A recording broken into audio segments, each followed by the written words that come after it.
Hello，大家好，欢迎来到大叔中文。在浮夸的开场白之后呢，又到了我们大叔中文的时间了。今天我觉得灿叔想到一个蛮有意思的话题，这个话题呢，我们三个人都有不同的状况，对不对？灿叔到底是什么？对啊，就是那天突然就是听茶叔说话，就捕捉到一个信息，我就想，这个还挺有意思，就是和父母住在一起，和不住在一起这种感受。其实因为我的状况和茶叔的状况以及笨叔的状况都不一样，所以我觉得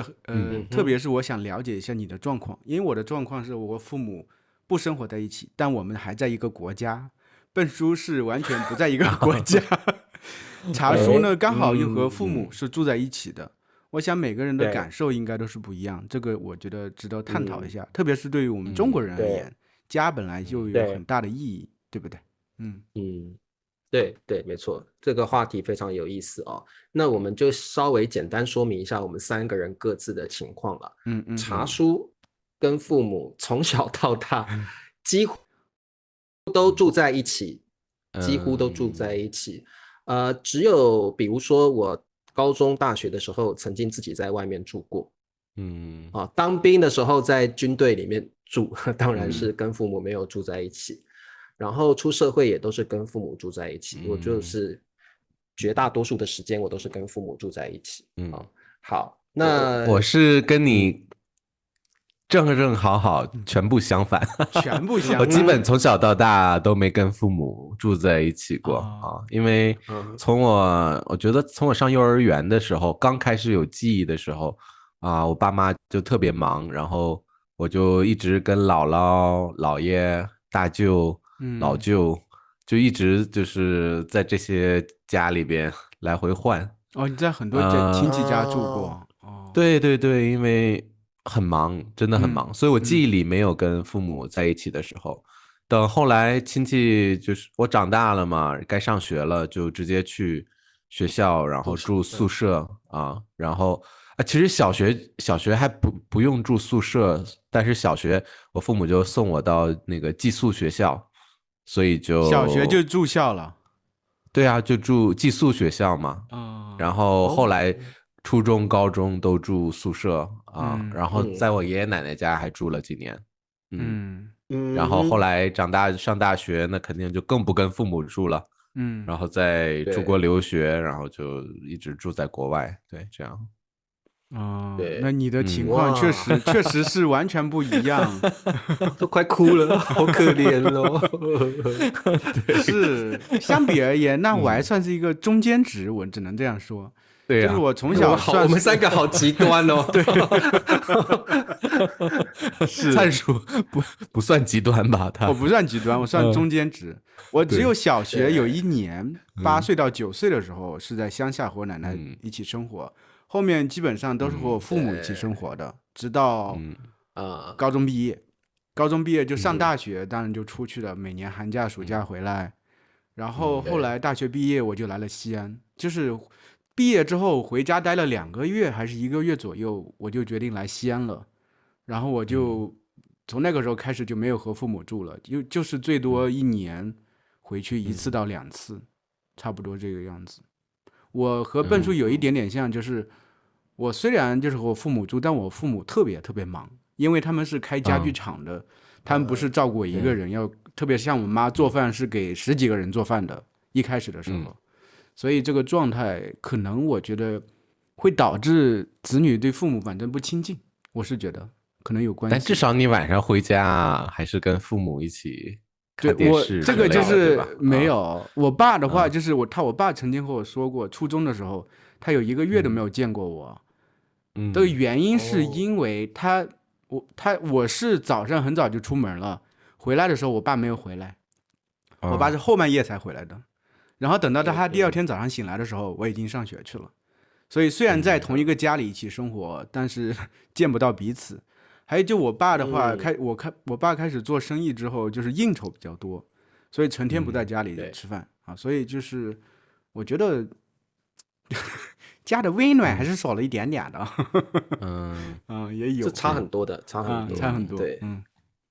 所以这个我觉得重点就在这了，就是我们跟父母相处的时间少，到底会塑造成什么样的个性，对不对？对，会有。然后对我们未来长大一定有影响嘛。我一个人的例子好了，我跟我父母都住在一起，我觉得，然后我又是老二，我觉得中国人老二是比较受宠的，对，在家里是比较受到宠爱的，老大通常比较辛苦嘛，那因为当哥哥当姐姐的都要多担待一点，对，我有一个哥哥，所以我从小的确有被宠爱的感觉，我爸妈是对我比较好，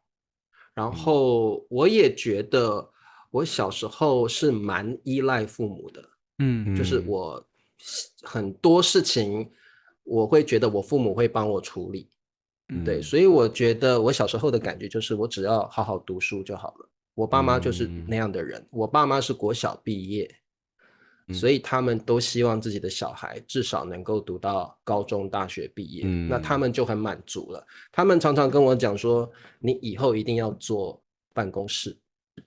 要做办公室，不要像我们一样做粗活。为什么常常这样讲呢？虽然我从小跟父母住在一起，但是我说过我们家境很不好，常常搬家。我记得我们有一次就是搬到我爸工厂的工寮里面，然后那个工寮的天花板很矮，我都要弯着腰走路。这种棚屋是不是？也不算棚屋，但是它算是砖造的房子，但是非常低矮。那个其实是很简单的工寮，但是我们那时候很穷，只好住那种地方，又离工作的地方又近。我记得我那时候就是放学回家第一件事情不是读书，要帮我爸爸搬那个砖头，我们是做砖头的。对，然后寒暑假我跟我哥有时候寒暑假学生嘛都喜欢睡晚一点，然后喜欢跟同学玩，那时候都不行，那时候整个寒暑假都要帮我爸妈搬那个砖头。那很辛苦。反正对，那个时候就是这样。但是我觉得我跟我父母亲是常常相处在一起，所以感情是还不错的。然后我觉得我真的觉得我在到高中之前都蛮依赖父母的，就是没有看到父母没有什么安全感，我是这样的人。然后我觉得我开始训练自己独立是高中以后，那个时候开始去外面有自己住校，个性上我也觉得自己应该要独立了，所以那时候才慢慢有自己独立的感觉。但是那时候也会因为爸爸妈妈从小一起跟我生活在一起，所以等我独立长大成人之后，我会特别有那种想要回馈他们的心理。就是我爸妈其实50岁就退休了。因为我说过我妈妈对妈妈的手曾经受到意外，所以受伤了，手被机器截断了，所以从那个意外之后，我就跟我爸妈说，你们就退休吧，因为那时候我已经开始工作了。所以那时候我爸妈就没有工作，必须就是跟着孩子一起生活。所以我那时候买房子什么的，就跟我爸妈就住在一起。他们也没有办法，他们其实在我们工作之后，他们也没有什么退休金，也没有什么，就真的只能靠儿子过活。所以那个角色就颠倒过来了，变化了，变成小时候我们必须要靠他们，依赖他们。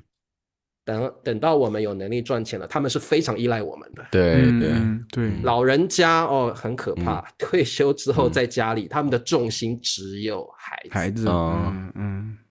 所以这个第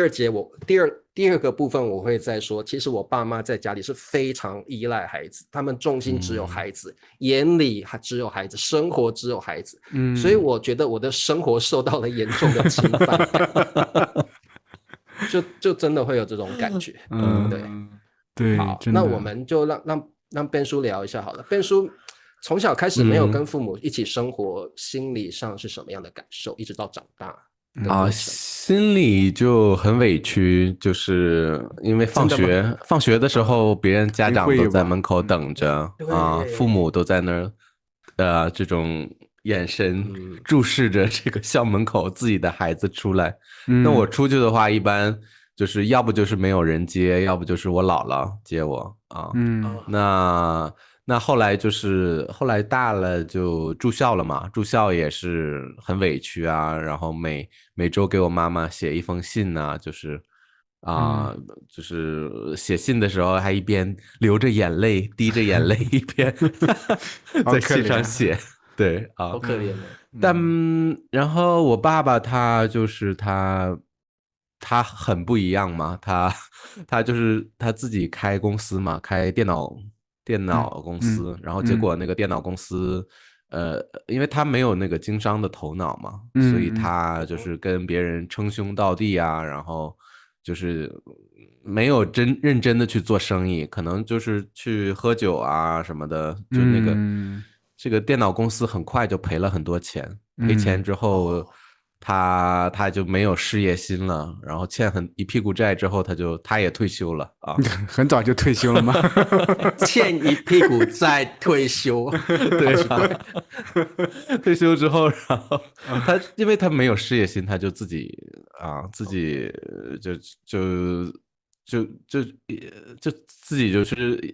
就放弃了整个的事业。我觉得你和我说过，好像你爷爷是很厉害的人，对不对？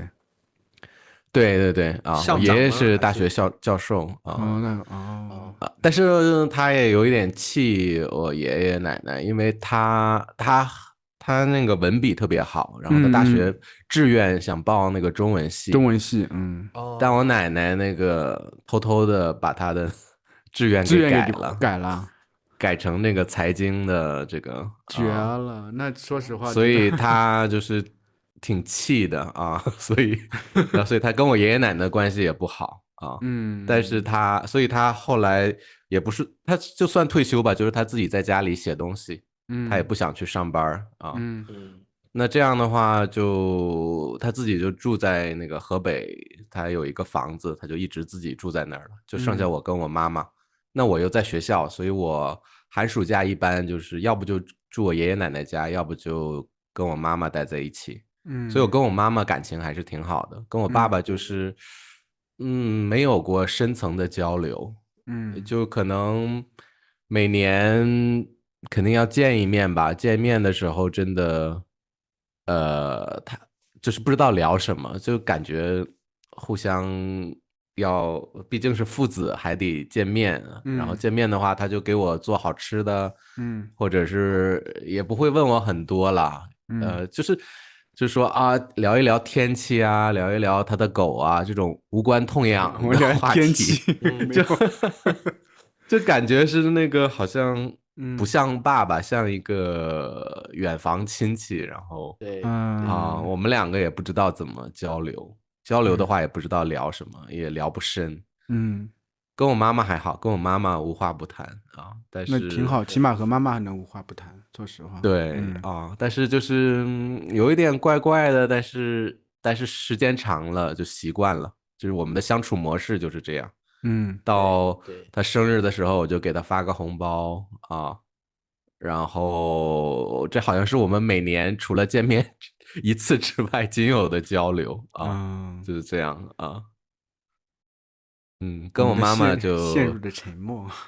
跟我妈妈也不是说天天打电话呀怎么样，我们可能想起来就打一个啊。他们也所以因为这个，我小时候不跟他们一起住，所以他们也从来不管我啊。包括我大学，我跟你们说过，大学选志愿的时候，我爸爸就说你就选一个离家最远的地方，他就想培养我那种独立啊、自主的这种生活方式啊。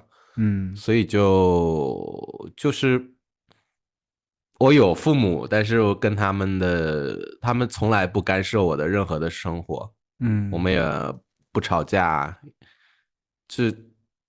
就我觉得跟一般家庭真的不太一样啊，所以我就做我的事情，然后他们也没期望我将来去帮他们养老什么的啊。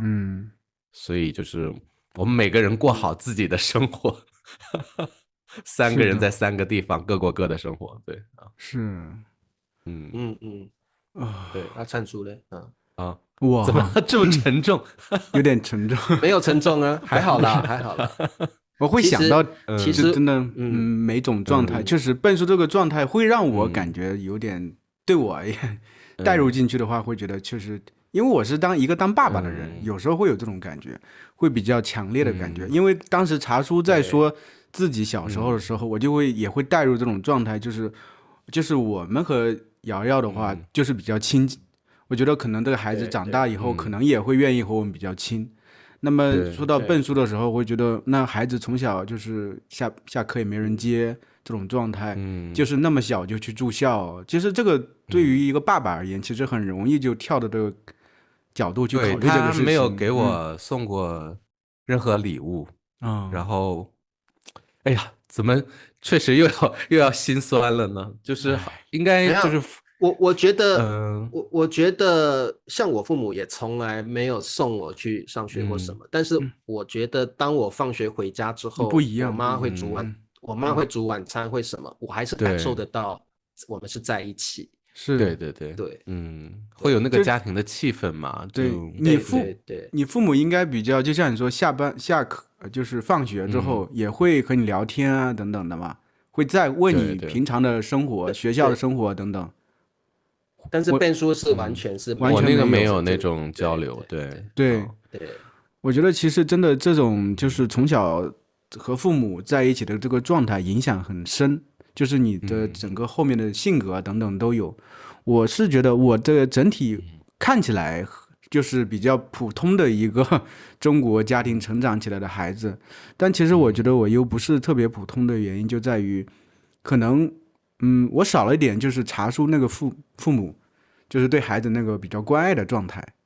就是我是觉得我父母生我的时候太早了，我就觉得太早了，20岁的时候就生下孩子，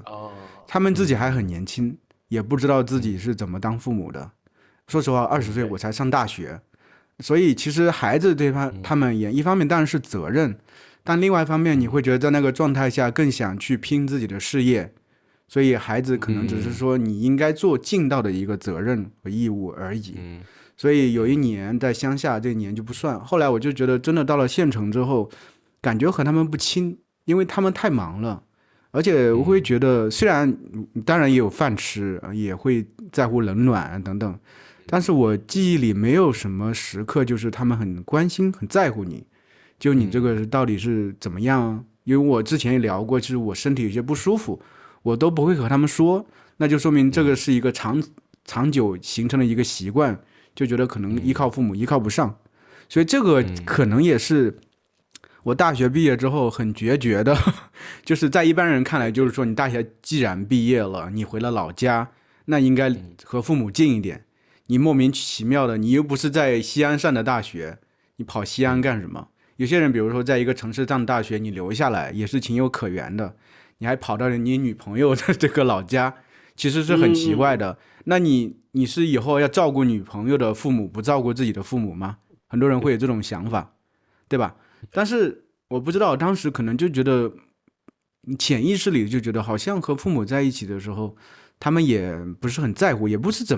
需要你。那既然不需要我，那个时候我可能潜意识里会觉得我女朋友更需要我。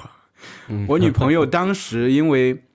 就是我老婆可能给我示弱了嘛，就是那个时候，她觉得回去之后可能很伤心啊，说什么什么，就是很难过啊等等，我心就软下来了。本来是说大学毕业就分手了，但是我软下了。那我当时在做一个选择，就觉得一方面是父母，一方面是当时的女朋友。我觉得我的女朋友更需要我，我父母其实不需要我，他们的生活很精彩。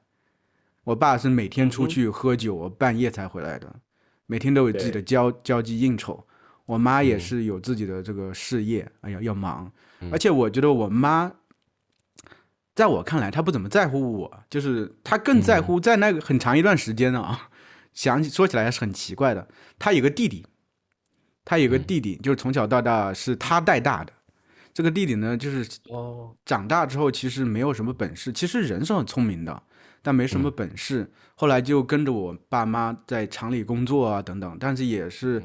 存不下钱。后来我妈就非常操心他，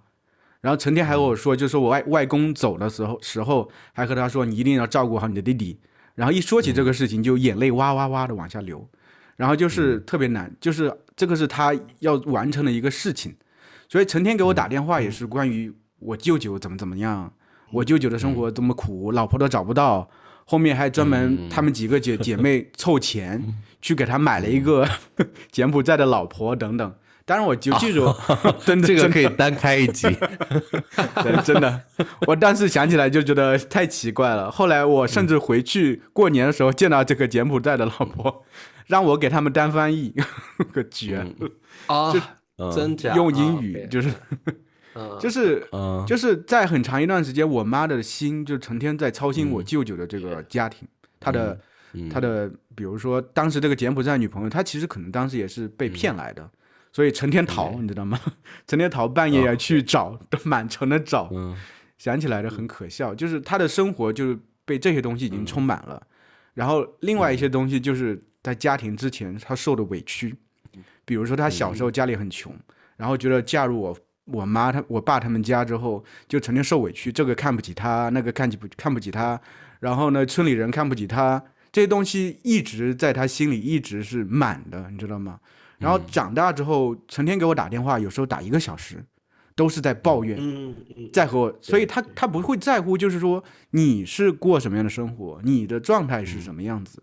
我爸当然我们更不会打电话也没话可聊。所以在很长一段时间，我觉得他们也不需要我，那我就心安理得的在这边。其实可能就是这个，我觉得就是父母对孩子的态度确实会影响孩子以后的这个，不管是择偶啊，以及组建家庭之后的一个状态。我觉得茶叔能在成年之后还愿意和父母一起生活，那肯定就是说在年纪小的时候，虽然可能家境贫寒一些，但是和父母在一起还是很温暖的。那么虽然也有吵架争吵，那整体感觉是很舒服的，那还是愿意回归家庭，回归到父母之前那个家庭。那对于我而言，你让我现在和父母一起生活，我会很难受，我会很不舒服的。我觉得你偶尔见面就是待几天，你感觉还好，那长此以往会觉得没有什么话可以聊。因为我现在有时候和他们说话，我需要要么喝酒，要么就是需要找话题。就是需要找话题，就是觉得啊，得想一想应该可以说什么，就是感觉就是很难受，就是这种状态。所以特别是自己当了父母之后，这种感觉更强烈，就是会觉得自己小时候好像确实父母没有好好陪你，就是这种有时候觉得啊，好可怜呀，自己怎么这么可怜，这样就会这种感觉就出来了，所以就会越发觉得应该好好对自己的孩子。那我们就一家三口的好好的开心的生活，希望自己孩子长大之后，就是虽然就是自己独立生活了，那回到父母家的时候是很轻松的，很放松的，也是想回来的，就不会说是回来是一个压力，是一个必须做的事情，是这种感觉。对，你至少回去还能跟父母待几天。我是每次见我爸就是吃一个午饭啊，然后这吃午饭就几个小时嘛，那这几个小时我爸爸做饭，那就肯定就花了一些时间，他做饭他忙就没有对花一些时间，我们也不用聊天。然后他有好多狗，吃完饭之后我就去遛狗啊。然后吃饭的时候，因为我爸我妈在一起嘛，所以他们两个可以说很多。我在那儿吃，专心的吃就好了，我就说好吃。就可以了啊，基本上也是，没有交流，人不如狗的概念嘛。但是这样还蛮好，就感觉不用逼自己去对硬聊啊，对就那几个小时就这么过去了，因为我不在那儿过夜，所以但回去肯定要去我爸那儿看一眼。对，肯定得回去看一眼。我会觉得跟我妈妈的话还好，跟你妈妈还好，那我觉得起码妈妈是还好。跟她，因为我回国一般都住她家呀，住我妈妈那儿啊。然后我妈妈也特别忙，她基本上我回去的话，她得忙她的饭店，她的饭店早上5点就开门，所以她基本早出晚归，然后回来给我带好多好吃的，或者是。然后我也是工作狂嘛，他不在的时候我就在家里工作，其实跟西班牙差不多。然后跟我妈妈可能待2-3周，我们就互相烦了。2-3周是有点久啊，都习惯自己一个人生活。是的，就突然那个我们生活里都多一个人，都要互相体谅啊。就是我们有差不多2个星期的这个蜜月期，过了2个星期。因为我妈妈她是挺喜欢抱怨的一个人啊，前2个星期就对我特别好，到第3个星期可能就开始抱怨。对，所以我觉得你们应该很难想象跟父母要一直住在一起。对，就很难想象。我觉得你们这个特别好奇，因为这个适应期一定会有，适应期那个蜜月期过了之后，肯定就是满嘴的抱怨，因为你妨碍了我的生活嘛，对不对？是会。所以，但是我觉得我要讲一下，我的父母在我成年能够自力更生之后，我必须要跟他们住在一起的原因，是因为他们没有生活的我的意思是他们没有赚钱的能力，他们必须要跟我们孩子们一起住。然后像我父母亲从来也没有想过退休后应该要怎么安排自己的生活，所以他们的生活重心就是我们。这样会导致一个现象，就是他们会去干涉你的生活，他们觉得那样是对的。比如说我早上起来，我爸妈会帮我弄早餐，但是用他们的方式弄早餐，那未必是我想要的。我可能今天早上想要减肥啊，我不想吃东西啊，他们还是会弄。中午会煮一大锅的面，我中午不一定想要吃面啊，一大锅还可以吃到明天呢。然后就是会有很多生活上的不适应、不习惯。那不吃会生气吧？都已经给你做好了，一定要吃。你不吃不给他们面子，老人家对这方面很固执。一个你不能去改变他们，你不能说我今天想吃饭，不行。提要求不行吗？你说，那我们明天要不换个口味？你只有一个做法，就是你说你中午有事情，你到外面去吃，只有这个做法。我爸妈是这样，生活方面是很固执的。厨房是他们的，你不要进去乱搞。所以这个家虽然是我买的，但是有一些地毯是他们的。所以这个像我那个时候叫我哥回来住，他们也发生了很多老人家跟年轻人住的冲突。比如说我爸爸很喜欢在开了空调之后，又把窗户打开去浇花。我爸很喜欢这样，我也不晓得为什么他喜欢。我哥很讨厌这样，我哥说你是浪费能源。这个空调开得好好的，夏天的时候你不是让冷气往外跑吗？那他们就因为这件事情可以吵1个礼拜。所以就是我又要去当和事佬，又要去觉得2个人都固执，会在意这件事情。我就是浇个花，我惹到你了吗？我难道在家没有生存的权利吗？就会讲得很惨这样。对，所以就是往不好的地方想，跟父母住会有很多生活上的纠纷。还好我没有结婚。我要是结婚的话，就像我以前说的，我曾经带过一个网络认识的女孩子回家生活，5年，那5年对我来说水深火热，生不如死，生不如死，因为你要当和事佬，你要当他们之间沟通的桥梁，真的很难，因为女孩子有自己的想法、生活习惯，老人家有自己的生活习惯，然后我还有一个哥哥也住一起，哥哥有他的生活习惯，也太难了吧？那中间一定要有一个缓和的桥梁，不然这个家还能待吗？这还是个家吗？所以就是说，我真的觉得跟家人住在一起是往好的方面想，大家都陪伴在一起，好像很好；往不好的地方想，你根本没有生活的。没有自己的空间，没有生活的权利。对，我们家是这样，因为我们从小生活在一起太熟了。我的房门要是关了，其实我可能在工作，他们会说：“这理查老师是心情不好啊，他为什么把门关起来？”不会吧？怎么了？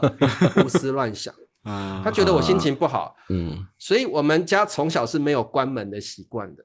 除非你在换衣服或什么。或者看一些不该看的片子，你才会把门关起来，可以关30分钟。所以你们就可以想象自己的生活，即使是自己买的房子，你的生活空间是非常小，你要尊重他们所谓为你好的各种举动跟想法。对，所以其实我不止一次的想过，我很想自己住，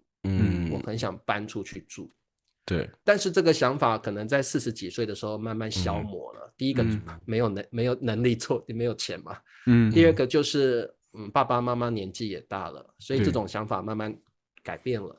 改变成我应该好好照顾他们了。对，特别我妈妈在我40几岁那时候就往生了。所以我妈妈生病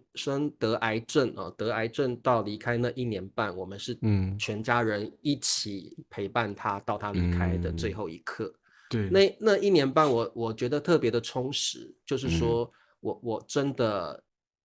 全家人都在一起的去陪伴一个亲人走过他最后一程。对，那整个过程不简单，然后很不容易，但是我们做到了，而且对，就是我妈在最后那一刻，我觉得她是很满足的，对，很没有遗憾的离开了。是的，所以我觉得那一刻就会让我特别觉得全家人住在一起就是这样子。就是我有时候想说，有的家庭很和乐，但是他们没有跟父母住在一起，然后告别式办得很风光，但是其实他们陪伴的时间、相处的时间并不长。我觉得我没有这个遗憾，所以40几岁的时候，我跟父母住的一些想法突然改变了。我就觉得说，这就是一个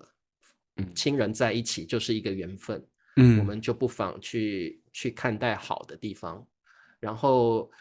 这生活有什么冲突，其实这个是很正常的。你就算跟老婆跟孩子一起住也会有冲突，都会有。人就是一种会产生冲突的动物，不管你在什么样的关系里都会有冲突，唯一能改变的是你的想法。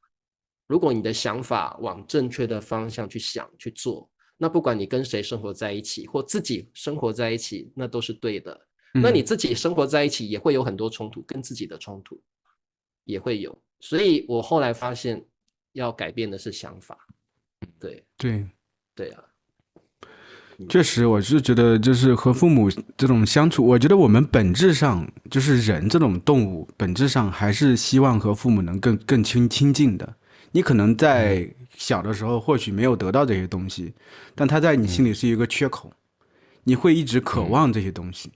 或者比如说你从小家里是2个孩子的，你可能受到了不公正的待遇，但其实受到不公正待遇那个人，他其实长大之后还是会渴望这些东西。我以前没有这种感觉，以前因为我老婆家里是2个孩子，她有个哥哥，就中国家庭重男轻女非常明显嘛。然后呢，我老婆一直就是我觉得以前的这种状态就是一直很渴望父母的爱，她觉得好像父母其实在经济上也不需要帮助自己，别的东西都不需要帮助自己，只要说能平等的相对平等的爱自己就行了。我当时觉得很不可思议，到20几岁的人30几岁为什么想要这种东西，在我那个年龄段会觉得很虚的一个东西。但是我觉得慢慢的再长大，你会发现很多东西一开始一直没有得到，你就会一直是渴望的，会这样的。而且你可能还在这个环境下，比如说和父母离得还比较近的状态，会一直渴望这个东西。我也是这几年才突然发现，原来我对父母也是有渴望的，只是说可能小时候因为那个状态，你会压抑了自己，会觉得无所谓，那没有关系，反正得不到那就不要了呗。但是其实内心深处还是觉得我希望得到父母的关爱。其实所以有时候每回家过年的时候，就是我带我儿子和老婆回去过年的时候，我会变另外一种状态。我会在那个时候，我突然之间变成了一个孩子。我希望在那个状态下，我是什么也不用操心啊，父母可以给我做好吃的，然后家里啥也不想管。其实我在这个家里，我是成天会弄这弄那，但回到父母家里，我就想让自己变成一个孩子。其实那个状态其实是潜意识里的一个行为，就是我想这样，我想被父母真正的关心，会有这种状态。其实说明内心深处还是很渴求的。其实今年他们10月份来的时候，我其实给他们哭了一场。我没和你们说过，就是我当时我会觉得自己的生活不是很如意，就是我觉得好像就是各个方面都不是很如意，事业也不是很如意的，其实各方面压力也很大等等，但是呢一直没和父母说过。所以我那天就是我爸来了之后，鬼使神差的我把我自己我说我写了一本故事，想让他去看，然后后来给他看了之后，其实因为是我自己小时候原型写的故事嘛，后来我就觉得在那一刻我特别想和他们通过这些事情更亲近一点，所以那天就把门关起来，和他俩说了一下我这个生活状态不是很如意，甚至说可能我老婆其实也是比较容忍我，要是换了别的女人可能早就离了。就是我会觉得因为也没有赚大钱，家里经济压力也挺大的，然后自己好像挺没有出息的，看看同龄人的话过的生活是怎么样的，你都会有比较，你会觉得好像确实是，我是觉得也挺没面子的。其实甚至觉得过年回去都不想回去，回去干什么也没赚到什么钱，因为会觉得我父母也很在乎这种面子，那我自己其实好像没有达到他们的期望。那这种状态下，我是整体我是觉得人有时候需要示弱一下，就是你让父母看一下你是有难处的，这个时候他们才会真正看到你这个人是存在的。之前他们会觉得，因为我从小是报喜不报忧的，那么我任何事情我都是能处理，他们也不用操心，不在心里，不在他们的眼前，就不在他们的心里，是这个样子。对，那现在我把这个东西放出来给他们，然后呢，我有一个思想的转变，就是因为他们今年退休了，我会觉得他们挺可怜的。我自己臆想的会觉得老人家退休了好可怜，没事干了，以前都有自己的事情，没人陪。对，他们以前自己的生活多么丰富多彩，到现在突然之间好像没事干了，我会觉得好像我这个愧疚心就就起来了。我觉得我离他们这么远，我没法照顾他们，没法长久的陪伴他们。所以那一段时间我特别不舒服，但是后来有一次我就想通了，我就觉得还是应该自己的，我既然有什么想法，我要做什么，我应该自己去沟通，所以给他们打了个电话。打电话也用了一个技巧，就是因为10月份的时候我儿子来这里了，不是我10月份的时候我父母来这里了，就是对我父母来这里。其实我儿子特别期待，一开始特别期待，甚至按道理那天来到家的时候都11点了，我儿子一直没有睡，就等着爷爷奶奶来呢。甚至在他们睡觉的床头都标了一个那个贴，就是那便利贴，上面写的爷爷奶奶的卧室啊，什么画一个小爱心呢等等，其实是很期待爷爷奶奶来的。但是我就发现我父母这个状态，就是他们习惯了自由自在，特别是孩子现在又大了一点，9岁快10岁了，不像小的时候，你知道小的时候怎么可以陪你胡闹一下玩一玩都是容易的，现在发现他们可能不会陪这么大的孩子了，他们也没有多大的意愿陪这么大的孩子了。所以就是我父母在这里的这几天1个星期，对于我儿子是一个无效的陪伴，就基本没有陪伴。就是我爸就每天看那个电视里的《三国演义》，把一集多少80-90集都看完了。我妈就是做饭，然后要不是我提醒让我妈去陪我儿子，我妈都不会去陪。所以就是在这个状态下，到最后就是最后就是我爸妈走了，我儿子一点都不难过，甚至挺开心的，他们终于走了。就是也很，然后还有另外一个举动，他就说他觉得爷爷奶奶这样，而且他今年不想回家过年了，而且他因为他觉得回去反正你们也不会陪我，而且在乡下又特别无聊，所以这个是孩子最本真的一个反应，就是你们对我而言，我感受不到一点点的关心，一点点的陪伴。那孩子，因为我儿子从小我们就教他要直接，他就很直接这个状态。一开始的时候，就是我在愧疚心作祟的时候，我是这样做的，我就说要不行，今年我自己回去过年，你和就我老婆和孩子留在西安和他爸妈过年，我是这样想的。但我觉得后来又经过了一些事情，我觉得我不能这样，我应该让我父母真正知道孩子是怎么想的，就是他们这种行为，他们其实因为我是觉得我父母其实没有在这方面动过什么心思，真正去考虑。不管是我老婆还是我孩子，他们的心情，他们太自我了。所以我一开始给他们打电话就说，就是今年我们可能回不来了，因为瑶瑶不想回去过年啊。他们两个都有点慌了，就是过年为什么不回去？对，就是我是让他们明白，就是我把这个原因分析告诉他们一下，就是因为这个原因，他们就说啊，你还是要劝一劝，该回一回。然后我再把我自己的心里的一个想法说一下，我就说我最近好像挺担心你们就是退休之后没事干。然后呢，我父母说没有啊，你前一阵子还自驾游了，什么最近还去买衣服了。我多虑了，孩子，多虑了，就真的多虑了，就是觉得。但是我觉得这次是一个有效的沟通，对我而言，其实我内心深处还是希望和他们不管是怎么样，物理上可能很难真正的亲近，我希望心理上能近一点点，有些东西是可以说的，不用说还是希望能表达出来一点点。所以后面1-2个星期，我爸妈也会主动的联系我，就首先问还再不劝一劝什么什么这一点。另外一点就是我爸那天莫名其妙给我打了个电话，这是他说实话，我是觉得我从小到大唯一一次我爸在我面前示弱了，就是他对一直以来就是感觉我是觉得我爸是他从来不会在我面前觉得自己很没有用或者怎么地。就那天我在和他打电话的时候，我说其实感觉好像也还可以，状态挺好。他说偶尔可能有时候比如说高点爬的话有点心虚等等，说了一下这个。那天可能过了1个星期还2个星期给我打电话，喝了酒给我打电话，一开始我没接着，我再打回去，然后他就说哎呀想不到啊，他说我现在也终于发现自己有点老了，以前穿鞋的话站着就直接能穿进去，现在必须坐在一个小板凳上才能把鞋穿进去。他是真的在告诉我他自己已经有点老了，慢慢的变老了。就我在那个状态下，我会觉得虽然他是在向我示弱，我当然我知道，但我会觉得他是把自己的一个不堪或者软弱的东西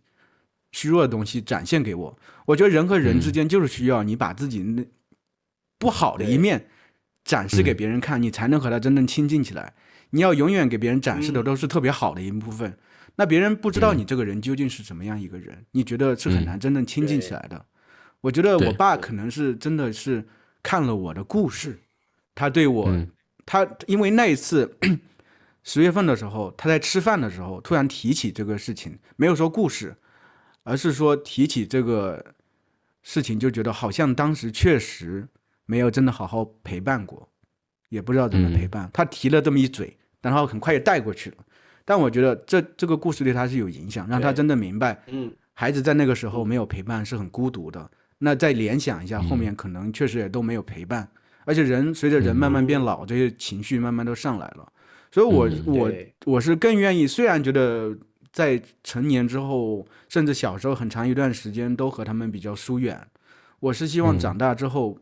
能和他们起码在心上能接近一点点。虽然很难真正做到就是真正在一起生活，我们的生活习惯差异太大了，说实话。就是我每回回去过年都是为了适应他们的一个习惯，比如说他们要走亲戚，他们要吃什么都是他们的习惯，我孩子和我老婆他们也不适应这些东西，但你难得回去，你肯定要适应他们的节奏。他们到我们家来其实也不舒服，因为也要适应我们家里的一些生活习惯，一些作息啊等等，他们也不舒服。所以真正生活在一起是很难的，因为没有这个习惯，因为任何的生活习惯都需要磨合，长久的磨合，甚至争吵，才能达到一个平衡。那我们肯定没有这个时间做这个事情啊，但是我觉得心上其实应该可以能走得更近一点点。其实而且随着年纪增长，也不想自己有什么遗憾吧，我是觉得真的是这样。对，这个我就想到就是像我的爷爷奶奶，我的爷爷奶奶给我一个很大的一个震撼哦，就是像我是在家里可以就近照顾我爸爸妈妈，不管他们生病或在家里生活，我是可以就近的去贴近他们。对，我的爷爷奶奶，因为我有3个伯伯，就是爷爷奶奶的小孩很多，他们是每3个月要到大伯家然后每3个月去二伯家。那我爸是第3，在3个月，对，轮起来。其实，在台湾很流行这种老人家没办法自己照顾自己的时候，那就要轮流的到自己孩子家，平均分配嘛。那我其实每一次我奶奶到我家住那3个月，我就是看她每天在哭，因为她觉得她是一个被抛弃的老人，她就是拿着一个老式的收音机。然后他走路也不方便，要拄着拐杖，拎着一个老式的收音机，啦就歌仔戏。我们在台湾老人家都听歌仔戏，然后边听歌仔戏他就边哭，然后他就说现在老了就是流浪了，在孩子这边都没人要了，3个月到谁家，3个月到谁家，大家也忙工作，他是用台语讲，闽南语讲，所以他每天都是以泪洗面，然后小孩的确，我那些伯伯，包括我爸爸，那时候都忙着工作，没有时间照顾老人。那肯定啊，在家里照顾爷爷奶奶的工作的是我。而且我那时候爷爷奶奶是分开来的。为什么？因为我爷爷那时候已经老人痴呆了。所以照顾他跟奶奶是不能一起照顾的。因为2个人要花的人力跟心力时间太多。对，所以3个月奶奶，可能3个月就爷爷。所以那时候照顾爷爷跟照顾奶奶都是我的工作，要帮他们弄饭、洗碗什么什么的。天哪！然后还要注意奶奶会不会跌倒什么，因为她脚已经一跛一跛。你是多大的时候？因为她在我那时候可能是我国中吧。国中的时候。对，国小国怎么中的时候觉得怎么也不会落到你的身上啊？没有，因为那时候每次来都是寒暑假的时候，所以我有时间。然后特别要细心照顾的是爷爷奶奶都要花很多心力照顾。就是我奶奶因为之前在二伯家曾经被我的那个堂哥不小心推了一下奶，那时候堂哥还小不懂事，推了一下奶奶，他从楼梯上滚下来，所以他的脚就整个不能正常走路了。所以那时候都要特别小心，就是走楼梯或者是走路都要很注意他，随时要看着他。所以那时候就是印象中就是奶奶就是因为总是说小孩不孝啦什么的啦，然后就是一直在哭在抱怨这样子。